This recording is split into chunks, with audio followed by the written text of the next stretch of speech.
குலமாய் இரண்டே வரமாய் முத்தமிழ் வளர்த்து நான் வரை போற்றி ஐம்பூதங்களை வணங்கி அறுசுவை அறிந்து 7 அதிசயமாய் எட்டாமல் போனாலும் 9 குழலை உயர்ந்திட 10 சேர்த்து 11 அல்லாமல் எல்லோரும் எல்லாம் பெற்று வாழ்ந்திட வளர்ந்திட வரமளித்த தாயே தமிழே உன்னை வணங்கி உன் அவையோரையும் வணங்கி தொடங்குகிறேன் என் உரையை.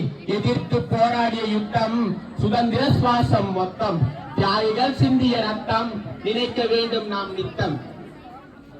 1947 வரை சுதந்திர போராட்டம், 1956 வரை இந்தி திணிப்பு போராட்டம், 2016 ஜல்லிக்கட்டு போராட்டம், கற்காலம் முதல் தற்காலம் வரை நமக்கு போராட்டங்கள் ஒன்றும் புரிதல்ல. நம்மால் முடியும், நம்மால் தான் முடியும், நம்மால் மட்டும்தான் முடியும். இந்த உலகத்திற்கு திருக்குறளும் அர்த்த சாஸ்திரமும் தந்த பெருமைக்குரியவர்கள் நாம். நம்மையே அடிமைப்படுத்தியதன் காரணம் நம்மிடம் ஒற்றுமை இல்லாமல் போனதுதானே. இது போன்ற வரலாற்று பிழையை இனியும் செய்ய வேண்டாம். இனி ஒரு விதி செய்திடுவோம். தான் துடிக்கும் நெஞ்சம் கொடுக்கப்பட்ட கால அளவு கொஞ்சம். இதற்கும் மேல் பேசினால் உங்களுக்கும் எனக்கும் இடையே ஏற்படும் மஞ்சம். எனவே வாய்ப்பளித்தமைக்கும் வாய்மொழி கேட்டமைக்கும் நன்றியோடு விடைபெறுகிறேன். நன்றி, வணக்கம்.